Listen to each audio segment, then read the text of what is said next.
Written exam শেষ হওয়ার পরে আমি ভাইবা নিব, সেটার কথা আর বলছি না। আমি তোমাদের রিটেন যে ফাইনাল সেমিস্টার পরীক্ষা হবে সেটার কথাই বলছি। সেখানে তো টোটাল তোমাদের সময় থাকে তোমাদের 22.5 22.5 করে নাম্বার থাকে এবং তোমাদের 4টা প্রশ্নের আনসার করতে হয়। তার মধ্যে 2টা হচ্ছে কম্পালসারি, জানো নিশ্চয়ই। 1 নাম্বার এবং 2 নাম্বার ম্যান্ডেটরি, কোনো অপশন থাকবে না, এগুলা তোমাদের আনসার করতে হবে। 3 or 4, 3 এবং 4-এর মধ্যে একটা আনসার করতে হবে, 3টা কোয়েশ্চেন হইল। 5 or 6, তার মধ্যে আরেকটা আনসার করতে হবে। এই করে তোমাদের টোটাল 4টা কোয়েশ্চেনের আনসার করতে হবে। এখন একটু বলি তোমাদের কোন সিও থেকে কি আসবে সেটা। তোমাদের যে 2টা অপশনাল আসবে, মানে 3 or 4 এবং 5 or 6, এই অপশন গুলার মধ্যে একটা অপশনাল মানে 3 or 4, সেটা আসবে CO2 থেকে। মানে যেখানে তোমরা ইসিজি, এরিথমিয়া, হার্ট এগুলা সম্পর্কে ডিটেলস পড়েছো, সেখান থেকে তোমরা 2টা কোয়েশ্চেন পাবা, সেখান থেকে তোমরা একটা চুজ করে দিবা। আচ্ছা, 5 or 6, এখানে তো 2টা থেকে তোমাদের একটা চুজ করে লিখতে হবে, সেটা হবে CO3 থেকে, মানে মেডিকেল ইমেজিং থেকে, ঠিক আছে? আচ্ছা, এখন 2টা কম্পালসারি কোয়েশ্চেনের কথা বলি। 2টা কম্পালসারির মধ্যে প্রথম যে কম্পালসারি সেটা আসবে CO1 থেকে, ঠিক আছে? CO1 এর মধ্যে হচ্ছে রিঅ্যাকশন পটেনশিয়াল বা এগুলা ছিল একদম স্টার্টিং এ, যে তোমার ইন্ট্রোডাকশনের যে স্লাইডটা সেটা ছিল। আরেকটা স্লাইড আমরা পড়েছি পরে। যাই হোক, CO1 থেকে আসবে তোমাদের 1 নাম্বার কোয়েশ্চেন। 2 নাম্বার যে কোয়েশ্চেন, ঠিক আছে, 2 নাম্বার কোয়েশ্চেনটা তোমাদের CO2 থেকেই আসবে। CO2 থেকে তোমরা কিন্তু এখন একটু খেয়াল করো, CO2 থেকে তোমরা যে শুধুমাত্র ইসিজি কিংবা হার্ট পড়েছো তা কিন্তু না।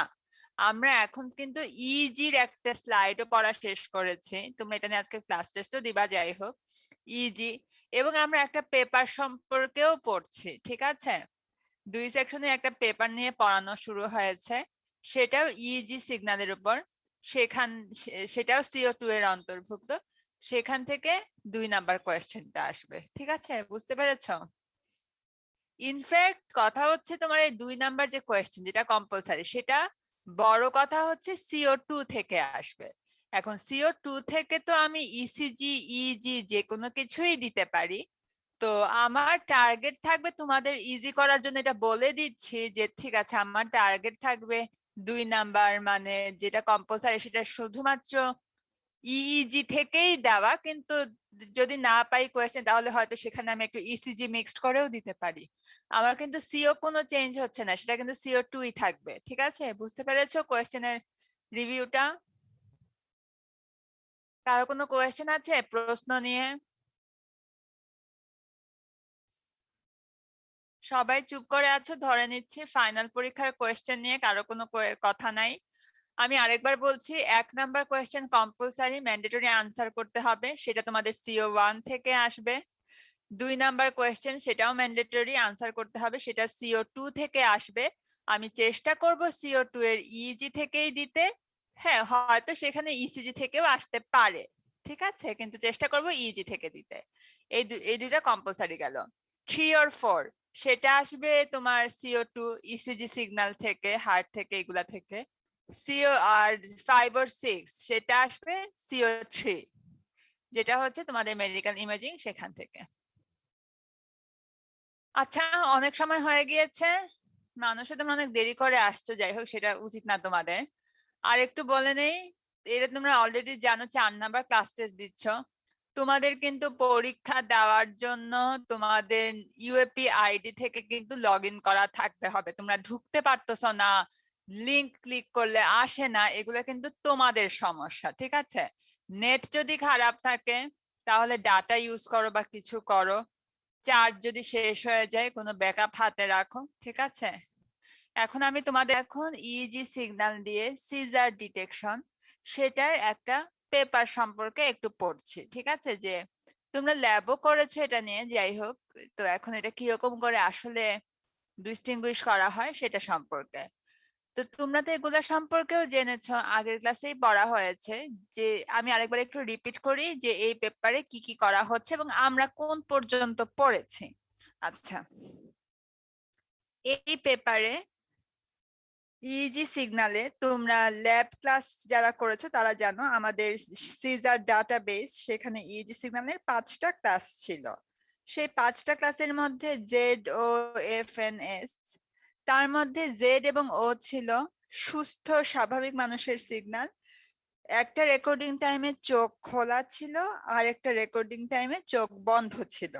এই চোখ খোলা এবং চোখ বন্ধ এগুলাও কিন্তু তোমার সিজার রেকর্ড করার সময় অ্যাক্টিভেশন প্রিপারেশন এগুলো সম্পর্কে আমরা কিন্তু স্লাইডে পড়েছি। আচ্ছা, এগুলা গেল 2টা নর্মাল ক্লাস, সুস্থ মানুষের ক্লাস। সেট এফ এবং সেট এন হচ্ছে গিয়ে ইন্টারিকটাল পিরিয়ড, মানে একজন সিজার পেশেন্ট কিন্তু যখন রেকর্ড করা হচ্ছে তখন তার কোনো প্রবলেম ছিল না, তার কোনো সিজার অ্যাক্টিভিটি ছিল না, সেরকম পিরিয়ডের 2টা রেকর্ডিং। কেন 2টা রেকর্ডিং? ব্রেইনের 2টা ডিফারেন্ট লোকেশন থেকে এই রেকর্ডিং 2টা করা হয়েছে তাই। সেট এস সেটা হচ্ছে গিয়ে যখন সে সিজার অ্যাক্টিভিটি শো করছিল তখনকারই রেকর্ডিং টাইম। আচ্ছা, এখন এই পেপারে আমরা কি করা হচ্ছে, এটা লিটারেচার রিভিউ করে বিভিন্ন পড়াশোনা করে জানা গিয়েছে যে এই সিজার অ্যাক্টিভিটি বা সিজার পেশেন্ট এদের ইজি সিগন্যালটা গামা ফ্রিকোয়েন্সিতে বেশি অ্যাক্টিভেট থাকে। গামা ফ্রিকোয়েন্সির রেঞ্জটা তোমরা তোমাদের ল্যাব ক্লাসেও পড়েছো, সেটা হচ্ছে তোমার 4, 8, 16, 32 হার্জের উপরের যে কোনো ফ্রিকোয়েন্সিকেই গামা ফ্রিকোয়েন্সি বলা হচ্ছে। আচ্ছা, তো এটা জানা গিয়েছে গামা ফ্রিকোয়েন্সিতে সিজার অ্যাক্টিভিটি বেশি অ্যাক্টিভ থাকে। আচ্ছা, তো ভালো কথা। তাই আমরা ঠিক করেছি আমরা এই যে ইজি সিগন্যাল নিয়ে যা যা কাজকর্ম করবো সবাই একটু মিউট করে নাও, ঠিক আছে? আচ্ছা, সবাই একটু মিউট করে নাও। মোর্শেদ মিউট কর। মোর্শেদ মিউট কর। আমি মিউট করে দিচ্ছি, কেউ কথা বলতে চাইলে আনমিউট করে বললো।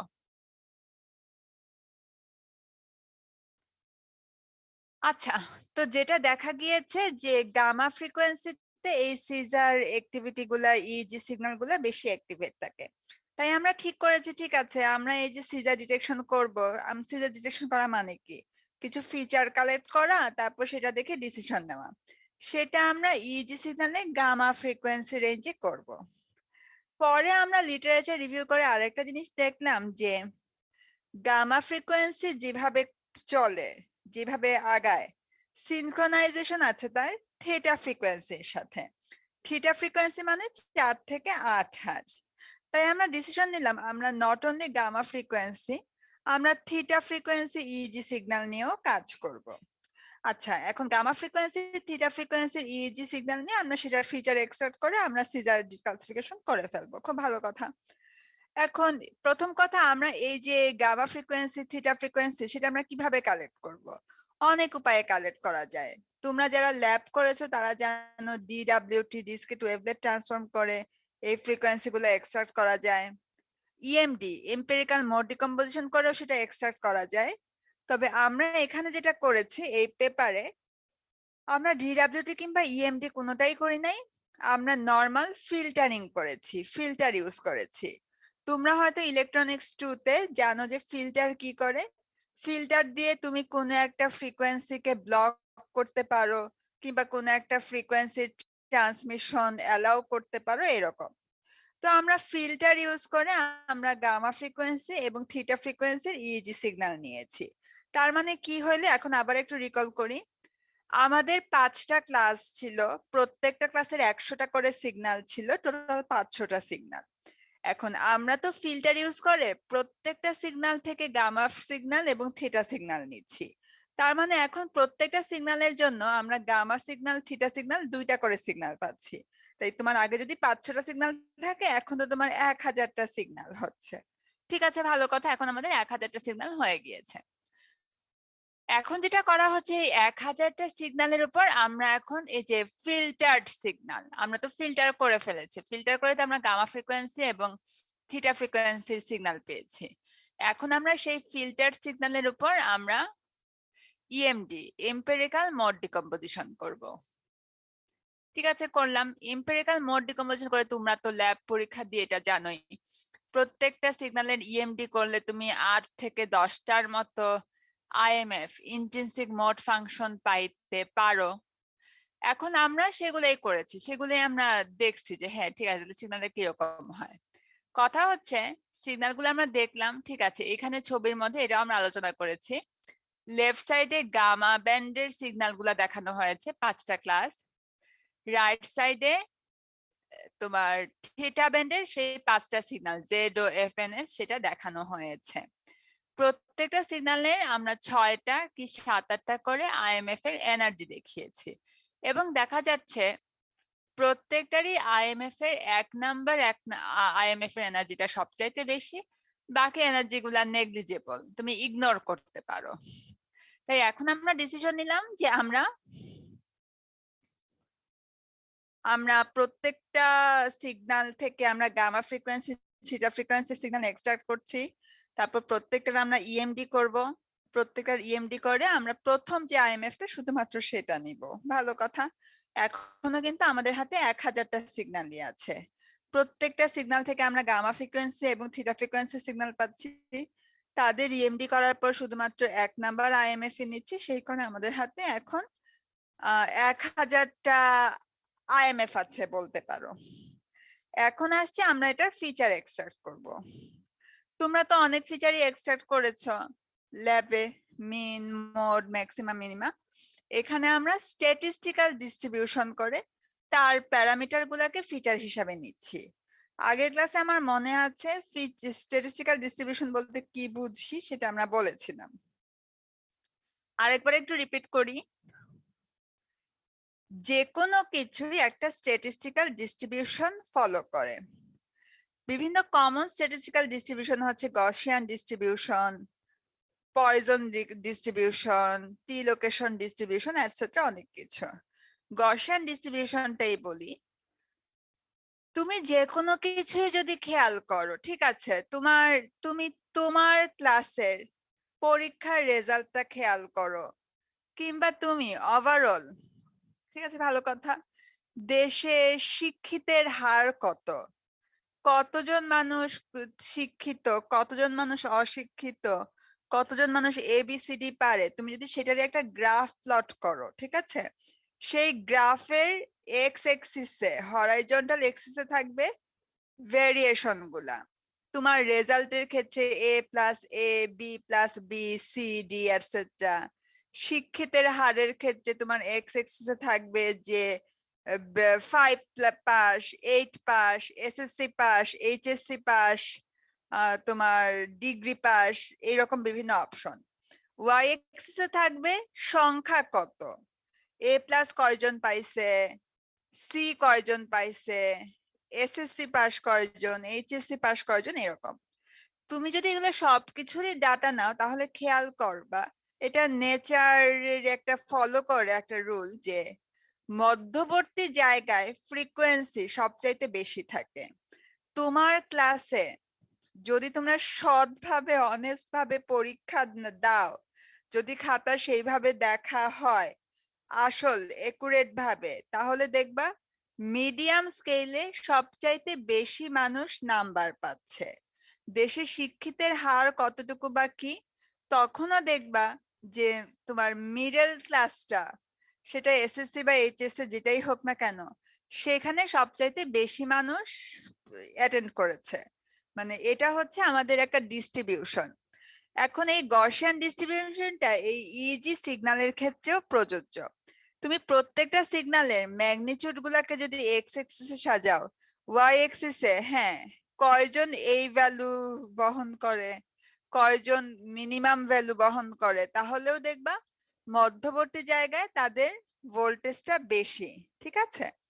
তো এই করে আমরা গসিয়ান ডিস্ট্রিবিউশনের একটা মডেলিং করেছি, কিছু প্যারামিটার সেট করেছি, ঠিক আছে। গসিয়ান ডিস্ট্রিবিউশনে তার মিন ভ্যালু কত, তার স্ট্যান্ডার্ড ডেভিয়েশন কত এটসেট্রা, এবং এইগুলাই হচ্ছে আমাদের ফিচার, ঠিক আছে। গসিয়ান ডিস্ট্রিবিউশনের মডেলিং প্যারামিটার বা ফিচার গুলাই, মডেলিং প্যারামিটার গুলাই হচ্ছে আমাদের এই পেপারে আমাদের ইজি সিগন্যালের ফিচার গুলা। আচ্ছা, এখন আমরা এটার ক্লাসিফিকেশন করব।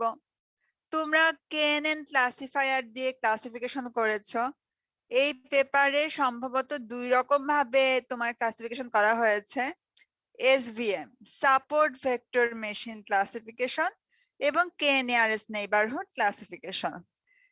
সরি, আর একটা হচ্ছে আর্টিফিশিয়াল নিউরাল নেটওয়ার্ক। এরকম বিভিন্ন ক্লাসিফায়ার ইউজ করে আমরা ক্লাসিফিকেশন করেছি। ক্লাসিফিকেশন করে আমাদের একুরেসি আসছে 90 প্লাস, মানে 90% এর বেশি এসেছে একুরেসি, ঠিক আছে। এটা ছাড়াও সেন্সিটিভিটি স্পেসিফিসিটি, তুমি শুদ্ধভাবে কয়টা ক্লাসিফিকেশন করেছো, পজিটিভ ক্লাসিফিকেশন, শুদ্ধভাবে কয়টা নেগেটিভ ক্লাসিফিকেশন করেছো, এগুলাও আমরা এখানে দেখিয়েছি। এগুলা হচ্ছে রেজাল্ট প্যারামিটার গুলা, ঠিক আছে। যদি প্রশ্ন আসে, একটা বলি, পরীক্ষায় ধরো প্রশ্ন আসলো যে এই পেপারে কি কি রেজাল্ট প্যারামিটার ইউজ করা হয়েছে, এটা হচ্ছে একটা, ঠিক আছে। তুমি ক্লাসিফিকেশন করার পর কি কি প্যারামিটার ইউজ করেছো, একুরেসি মানে কতটুকু কারেক্ট, সেন্সিটিভিটি তুমি কত পার্সেন্ট পজিটিভকে পজিটিভ বলেছো, স্পেসিফিসিটি কত পার্সেন্ট নেগেটিভকে তুমি নেগেটিভ বলেছো, এগুলা হচ্ছে কিছু রেজাল্ট প্যারামিটার। এই পর্যন্ত আমরা মোটামুটি আগের ক্লাসে পড়েছি। আজকের একটুখানি বাকি আছে, আমরা আরো কিছু প্যারামিটার এখানে ইউজ করেছি রেজাল্ট প্যারামিটার হিসাবে, সেগুলাই এখন একটু ব্যাখ্যা করছি। একটা হচ্ছে গিয়ে এই যে তুমি গসিয়ান ডিস্ট্রিবিউশনের মডেলিং প্যারামিটার গুলাকে ফিচার হিসাবে নিয়েছো। আমরা ফিচার হিসাবে কি নিয়েছি, মডেলিং প্যারামিটার। এই যে গসিয়ান ডিস্ট্রিবিউশন, সেটার যে মডেলিং প্যারামিটার গুলা, মিন, স্ট্যান্ডার্ড ডেভিয়েশন, এগুলার কতটুকু ফিচার হিসাবে এরা কতটুকু ভালো, ঠিক আছে।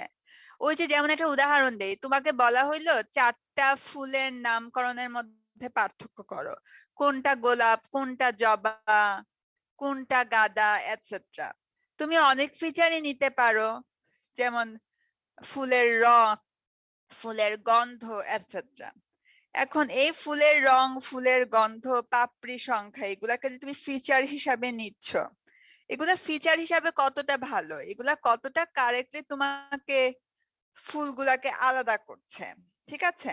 মানে এই যে 4টা ফুলের ক্লাস, এদেরকে কতটা পার্থক্যীকরণ করছে। তুমি যে ডিসাইড করেছো তুমি ফুলের রং দেখে বলবা এটা কোন ফুল, তুমি ফুলের গন্ধ শুকে বলবা যেটা কোন ফুল, এরা যে ফুলগুলাকে আলাদা করছে কতটা ভালোভাবে করছে, এটা হচ্ছে গুডনেস অফ ফিচার। ফিচারের গুডনেসটা কতটুকু, ফিচারের সিলেকশন ভালোত্ব কতটুকু, সে কতটা এলিজিবল, এগুলা পার্থক্যীকরণ করার জন্য। এগুলার মধ্যে একটা প্যারামিটার হচ্ছে গিয়ে গুডনেস অফ ফিচারের মধ্যে জিসিআই, জিওমেট্রিক্যাল সেপারেবিলিটি ইন্ডেক্স।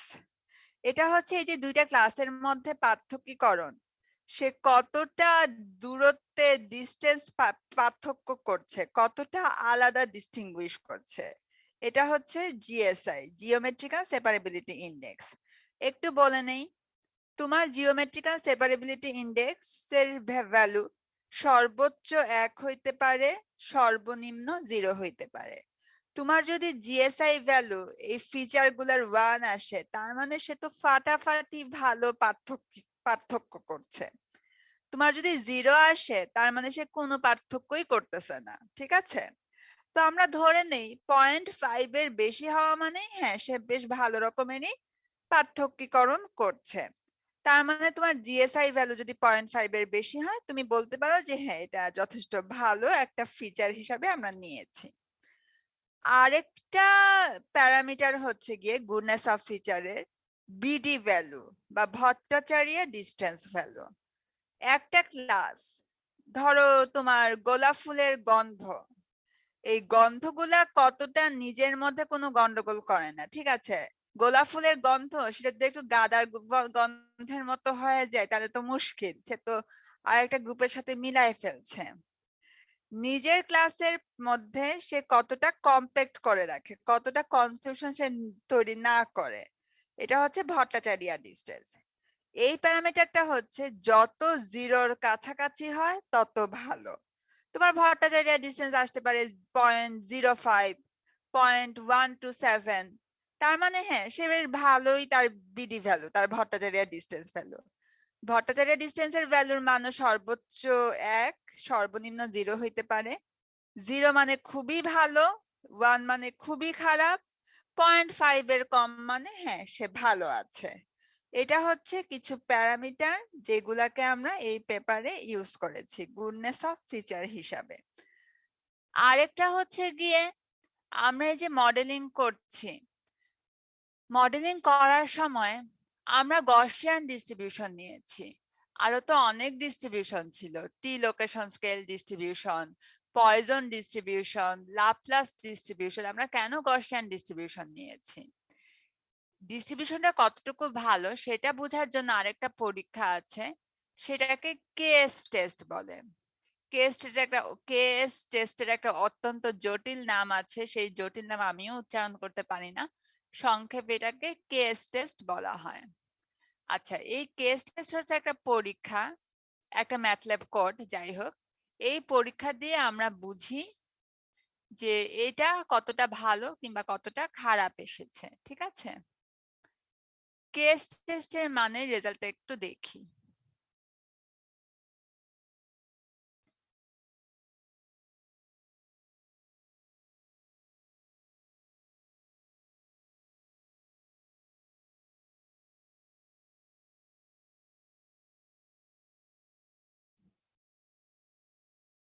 এক সেকেন্ড।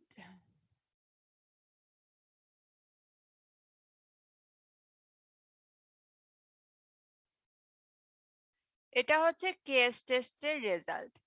তুমি একটা কেস টেস্ট পরীক্ষায় তুমি তোমার ডাটা এবং ডিস্ট্রিবিউশনটা দিয়ে কম্পিউটারকে বলবা সে কতটা ভালো ম্যাচ করেছে। যদি ভালো ম্যাচ করে তোমার রেজাল্ট 0 দেখাবে, যদি ম্যাচ না করে তাহলে তোমার রেজাল্ট 1 দেখাবে। এখন একটু খেয়াল করো, আমাদের গামা ব্যান্ডের জেড এর সিগন্যাল কয়টা ছিল? 100টা। থিটা ব্যান্ডে জেড এর সিগন্যাল ছিল আরো 100টা। এরকম 5টা ক্লাসের প্রত্যেকটাই গামা ব্যান্ডে 100টা সিগন্যাল, থিটা ব্যান্ডে 100টা সিগন্যাল। যদি সিগন্যাল ভালো ম্যাচ করে তোমার আনসার আসবে 0। যদি ভালো ম্যাচ না করে তাহলে সিগন্যাল আসবে, রেজাল্ট আসবে 1। এখানে এই যে 0.03, 0.07 এগুলা দেখানো হয়েছে, এগুলা বোঝাচ্ছে তোমার কেস টেস্টের রেজাল্ট কি। এগুলাকে 100 দিয়ে ভাগ করা হয়েছে। 0.03 কথাটার মানে হচ্ছে তোমার 100টা সিগন্যালের মধ্যে 3টা সিগন্যাল ম্যাচ করে নাই।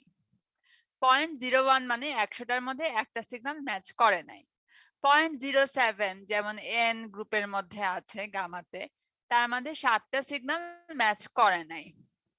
এখন আমার তার মানে কি মনে হচ্ছে, এটা তো ভালোই ম্যাচ করেছে না, 90 এর বেশি পরিমাণ তো ম্যাচই করেছে ডিস্ট্রিবিউশন। ঠিক আছে, এটা হচ্ছে কেস টেস্টের একটা পরিচায়ক।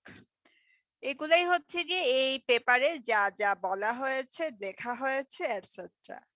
তোমাদের এটা বা EEG signal, EEG test, seizure এগুলা নিয়ে 2 নাম্বার কোয়েশ্চেনটা আসতে পারে।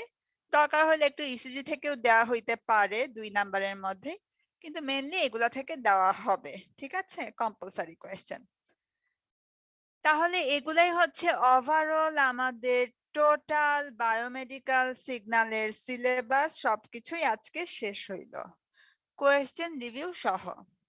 এখন তোমাদের ওভারঅল আজকের পড়া নিয়ে বা টোটাল কোর্স নিয়ে বা ফাইনাল পরীক্ষা নিয়ে, পরীক্ষার কোয়েশ্চেন নিয়ে কোনো কিছু নিয়ে কি কোনো কোয়েশ্চেন আছে? তাহলে তোমরা এখন সেগুলা করো।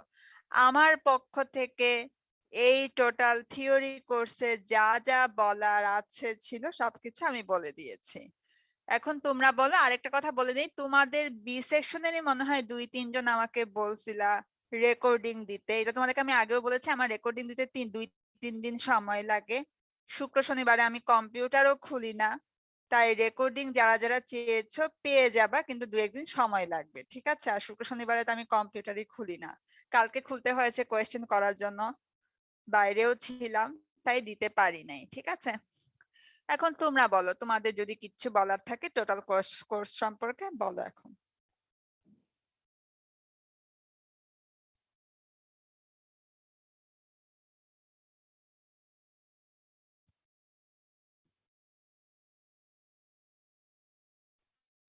আসসালামু আলাইকুম ম্যাম।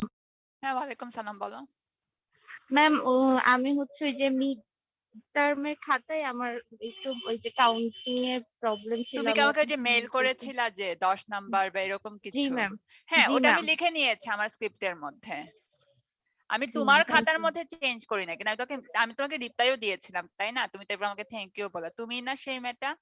জি হ্যাঁ ম্যাম। হ্যাঁ হ্যাঁ হ্যাঁ, আমি আমার খাতায় ঠিক করে নিয়েছি তোমার এটা, তখনই ঠিক করে নিয়েছি, তারপরে তোমাকে মেল দিয়েছি, ঠিক আছে? জি ওটাতে কোনো ম্যাম, সমস্যা নেই, এটা তখনই ঠিক করে নিয়েছি। Thank you ma'am. তাহলে আর কেউ কিছু বলতে চাও? টোটাল কোর্স নিয়ে যে কোনো কিছু নিয়ে যে কোনো কিছুই বলতে পারো আজকে।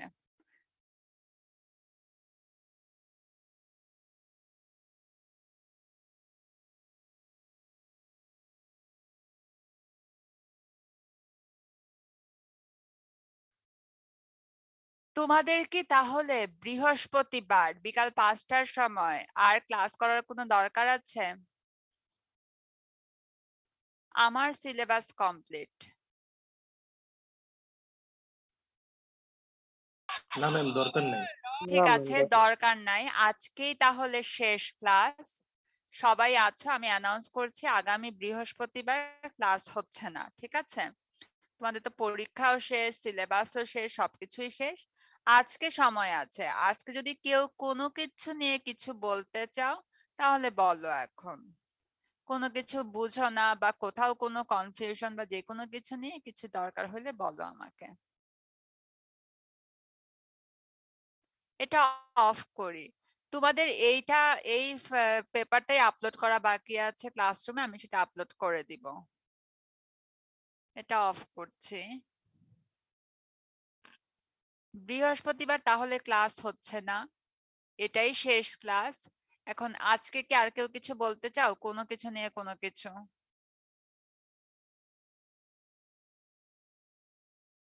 Hello ma'am. হ্যাঁ, বলো। ম্যাম একটু পার্সোনালি কথা বলার দরকার ছিল ম্যাম একটু আপনার সাথে।